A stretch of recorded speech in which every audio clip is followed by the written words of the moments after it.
Saudara-saudari terkasih dalam Kristus. Tapi shalom macam apa yang bisa kita ucapkan saat tanah yang dijanjikan dipenuhi jeritan dan kota suci menjadi kuburan doa? Selama ribuan tahun, satu wilayah kecil di Timur Tengah terus menjadi pusat gempa rohani dunia. Tanah tempat lahirnya para nabi, tempat tiga iman besar bertemu, dan juga tempat darah tak pernah berhenti mengalir.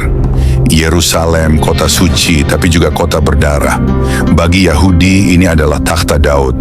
Bagi Muslim, ini tanah Isra dan Mi'raj. Bagi Kristen, ini tempat Raja Damai disalib dan bangkit. Tapi mengapa tanah yang diberkati justru menjadi ladang peperangan? Mengapa kebencian diwariskan seperti pusaka? Apakah ini hanya persoalan tanah dan batas wilayah? Atau apakah ini konflik yang jauh lebih dalam? Saudara, mari kita mundur bukan 100 tahun, tapi 4.000 tahun ke belakang. Saat seorang pria bernama Abraham menerima janji dari Tuhan. Satu janji, dari keturunanmu akan lahir bangsa besar. Tapi Sarah, istrinya, mandul. Dalam keputusasaan, Sarah memberikan Hagar, hamba Mesir itu, kepada Abraham. Dan lahirlah Ismail. Beberapa tahun kemudian secara ajaib, Ishak lahir, anak perjanjian. 2 anak, 2 ibu, 2 bangsa. 1 dari kekuatan manusia, 1 dari janji Tuhan. 2 jalur silsilah bercabang, 1 menuju bangsa Arab, 1 ke bangsa Israel. Ismail dipercaya sebagai nenek moyang bangsa Arab. Ishak ayah Yakub yang menjadi Israel. 2 saudara, 2 jalan, 2 takdir. 1 diberkati dengan keturunan yang besar, tapi yang 1 menerima warisan perjanjian kekal.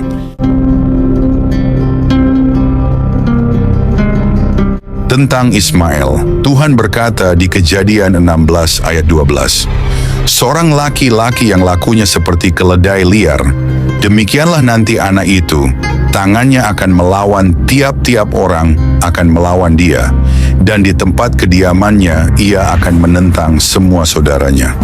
Bukan kutukan, tapi karakter profetik yang akan membentuk sejarah bangsa. Dan sejak saat itu, bukan hanya 2 bangsa lahir, tapi juga 2 luka. Luka pengusiran, luka kecemburuan, luka yang membekas hingga hari ini. Tahun 70 Masehi, Yerusalem hancur. Orang Yahudi tercerai-berai, Israel lenyap dari peta. Lalu selama hampir 2000 tahun, tanah itu kosong dari nama Israel. Hingga sesuatu yang menggemparkan dunia terjadi.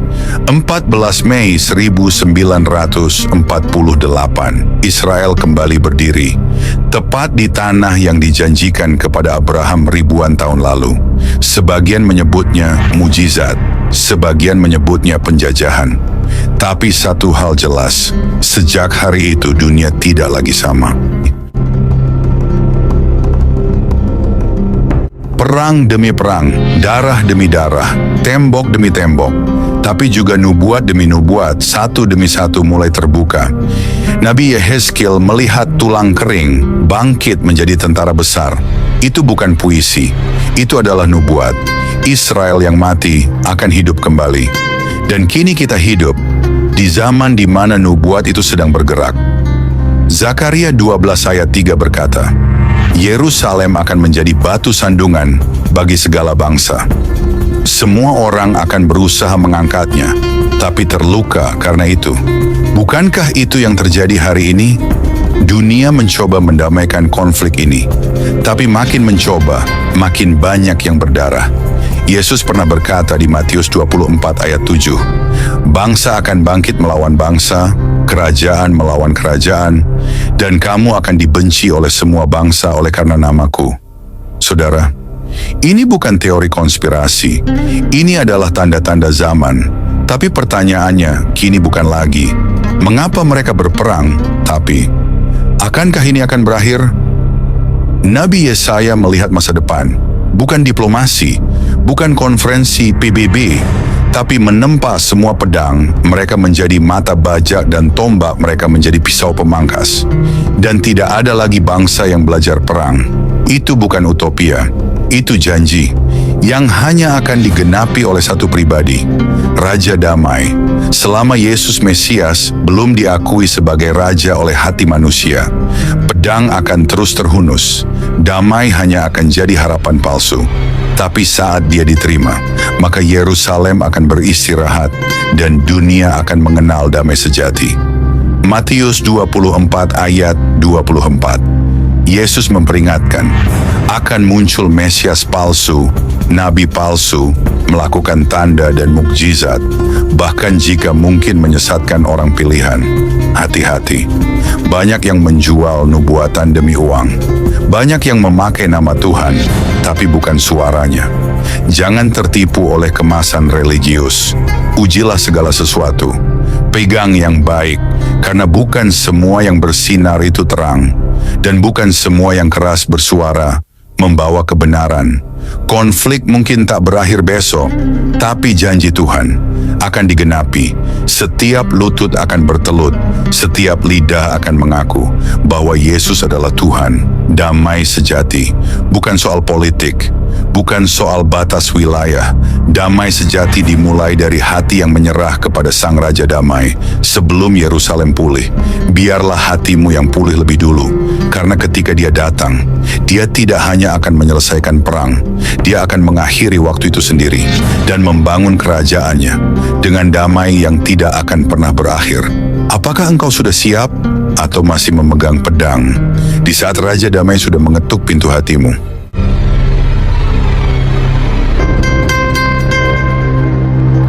Saudara, waktu itu bukan hanya berjalan, waktu sedang berlari menuju titik akhir. Dan kita, aku dan kamu, bukan penonton. Kita adalah bagian dari cerita ini. Yerusalem mungkin jauh dari tempat tinggalmu, tapi perang yang terjadi di sana adalah bayangan dari peperangan yang sedang terjadi di dalam hatimu. Ada dua kerajaan yang sedang bertarung, bukan hanya di tanah Timur Tengah, tapi di dalam batin manusia, kerajaan ego dan kerajaan Tuhan. Pertanyaannya bukan hanya siapa yang akan menang di Teheran atau Yerusalem, tapi siapa yang menang di dalam dirimu.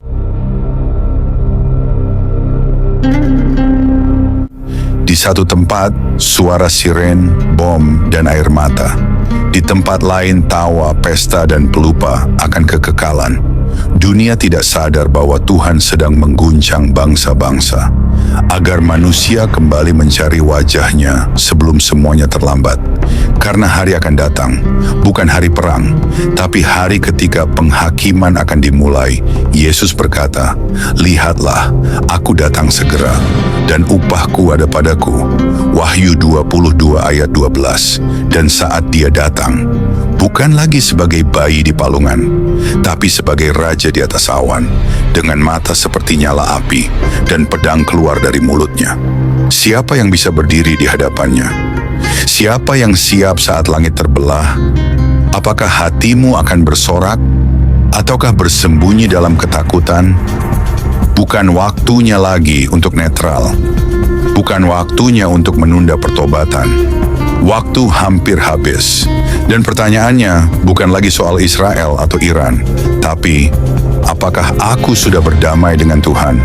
Karena hanya ada satu tempat yang aman, bukan di bunker, bukan di balik perjanjian damai, tapi di bawah naungan salib Kristus. Di sanalah Raja Damai menanti. Dengan tangan yang dulu dipaku, kini terulur, bukan untuk menghakimi, tapi untuk menyelamatkan. Dunia mungkin belum berubah, tapi kamu bisa. Kamu bisa mulai hari ini menyerahkan hatimu pada Raja yang tidak bisa digulingkan. Membangun damai bukan dengan kompromi, tapi dengan kebenaran, karena damai sejati bukan sekadar akhir dari perang, tapi awal dari hidup bersama Tuhan.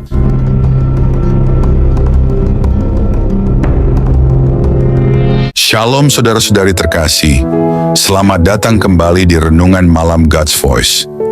Di tengah keheningan malam, ketika dunia mulai terlelap, marilah kita menyediakan hati dan pikiran kita untuk menerima sentuhan kasih Tuhan. Malam ini, biarlah suaranya yang lembut menuntun dan menguatkan kita melewati segala pergumulan yang mungkin belum selesai. Mari kita berdoa. Bapa di surga, terima kasih untuk anugerah-Mu yang tak pernah berhenti menyertai kami sepanjang hari ini. Kini, saat malam tiba, kami datang untuk berdiam di hadapan-Mu. Tuhan, sucikan hati kami, dan biarlah Roh Kudus-Mu hadir, serta berbicara lewat setiap firman yang kami renungkan malam ini. Tolong kami untuk memahami kebenaran-Mu, menerima teguran-Mu, dan dikuatkan oleh kasih-Mu. Kami serahkan waktu ini ke dalam tangan-Mu sepenuhnya. Dalam nama Tuhan Yesus Kristus, kami berdoa. Amin.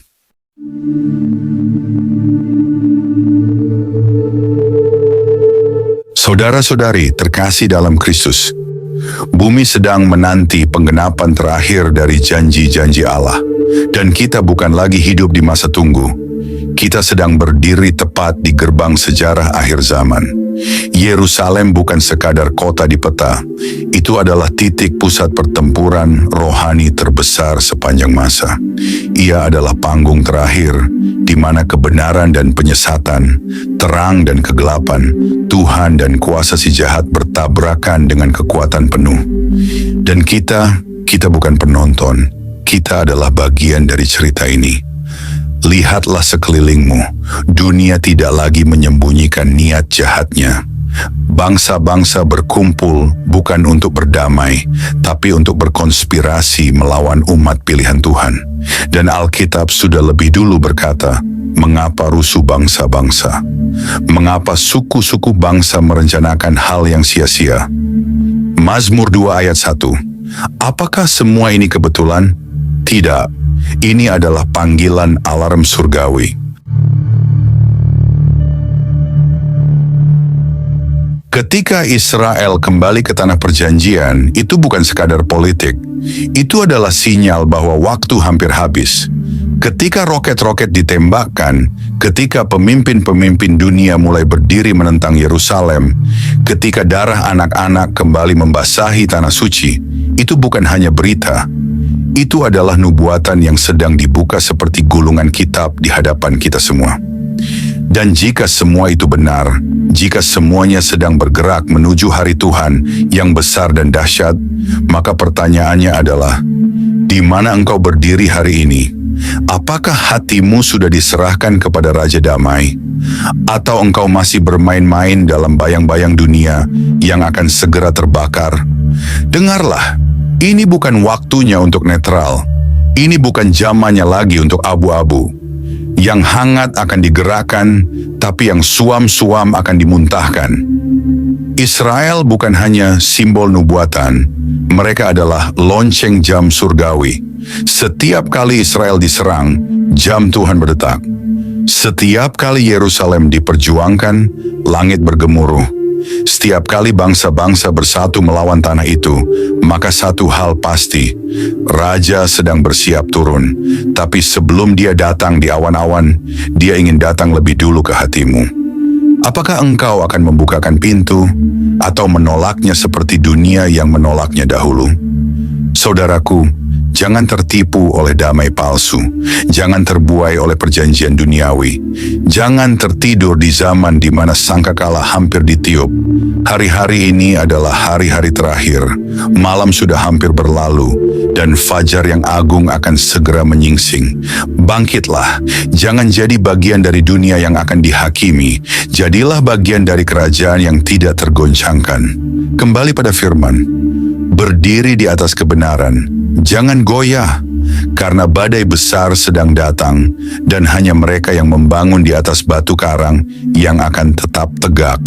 Inilah waktunya memilih, bukan antara Palestina atau Israel, tapi antara kerajaan dunia ini atau kerajaan Tuhan yang kekal. Jangan biarkan kedatangan Tuhan mengejutkanmu seperti pencuri. Jangan biarkan nubuatan hanya menjadi tontonan. Jadilah pelaku sejarah rohani di generasimu. Menangkan jiwamu, menangkan keluargamu, menangkan hatimu. Karena satu hari nanti, Yerusalem akan benar-benar damai. Tapi itu bukan karena politik. Itu karena Sang Raja, Yesus Kristus, akan memerintah dari takhtanya. Dan dunia akan melihat siapa yang benar-benar memegang kunci sejarah ini. Dan ketika Dia datang, hanya ada dua jenis manusia, yang siap dan yang akan menyesal seumur hidupnya.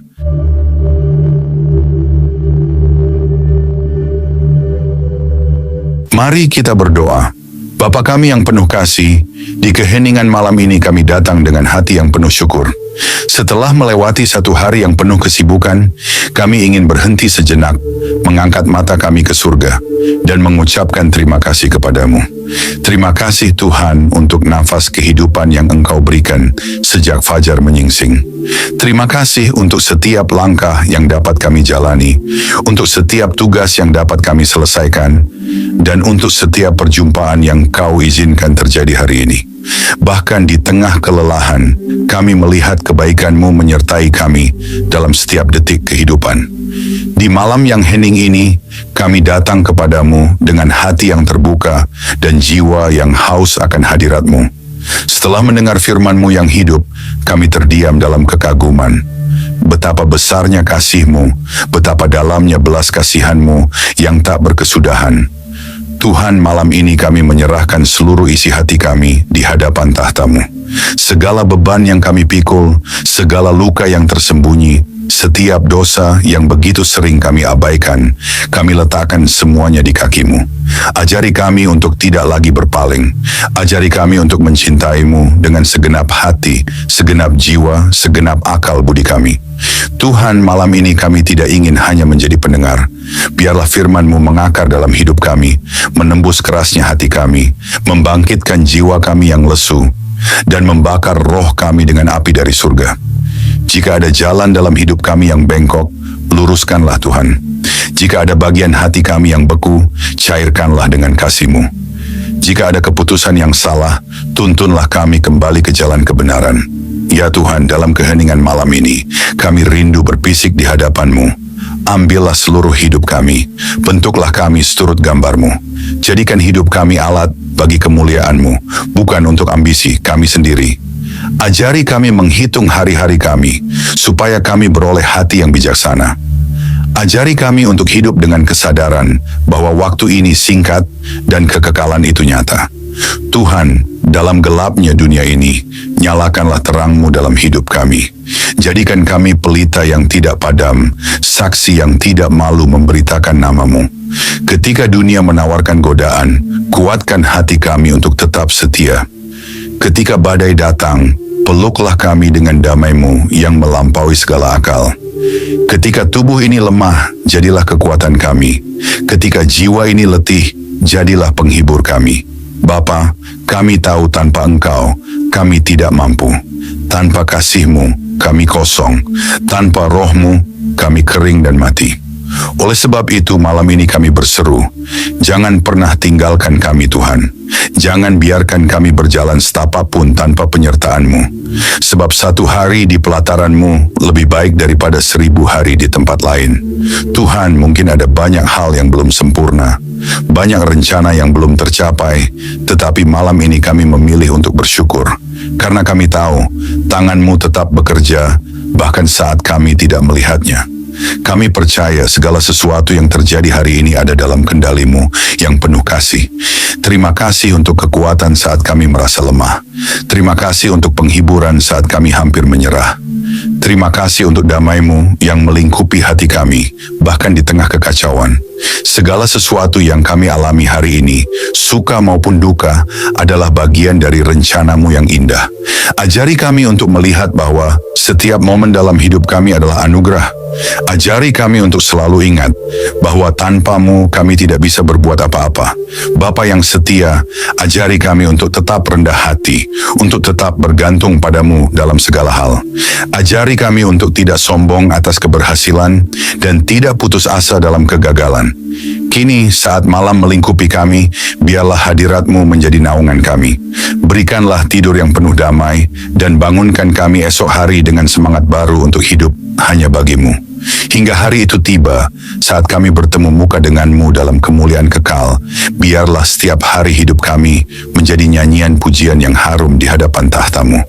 Dalam nama Yesus Kristus, Tuhan dan Juru Selamat kami yang hidup. Kami menutup hari ini dengan penuh syukur dan pengharapan. Amin.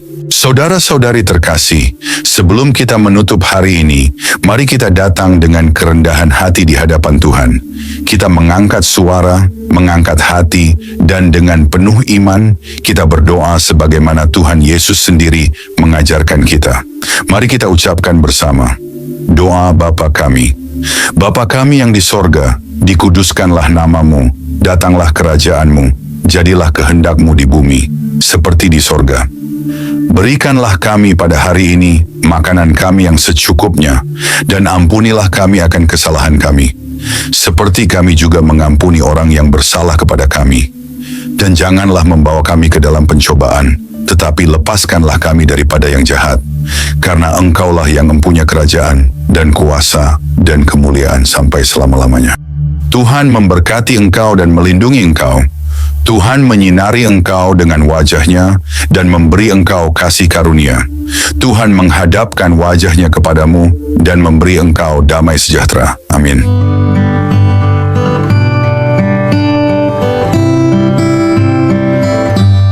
Saudara-saudari terkasih, malam ini kita telah merenungkan betapa besar kasih Tuhan yang menopang hidup kita sampai detik ini.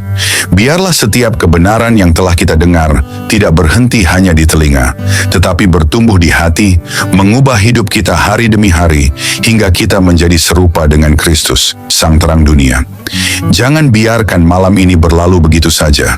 Bangunlah komitmen baru di hadapan Tuhan, dan tetaplah haus akan firman-Nya, sebab hanya dalam Dia kita menemukan hidup yang sejati. Jangan sia-siakan firman yang telah ditaburkan. Responilah dengan segenap hidup, dengan segenap jiwa. Biarlah malam ini menjadi malam perubahan, malam perjumpaan sejati dengan Tuhan. Terima kasih sudah setia mendengarkan renungan malam ini. Jika renungan ini memberkati, jangan lupa untuk like, subscribe, dan bagikan kepada lebih banyak jiwa yang membutuhkan sentuhan kasih Tuhan. Karena melalui satu langkah kecil dari saudara, Tuhan dapat menjangkau ribuan jiwa yang haus akan keselamatan. Tuhan Yesus menyertai, memberkati, dan meneguhkan setiap langkah kita, sampai pada saat kita berjumpa muka dengannya. Mari kita bersama-sama menjadi alat untuk memperluas kerajaan-Nya di bumi. Tuhan Yesus memberkati dan selamat beristirahat di dalam damai sejahtera-Nya.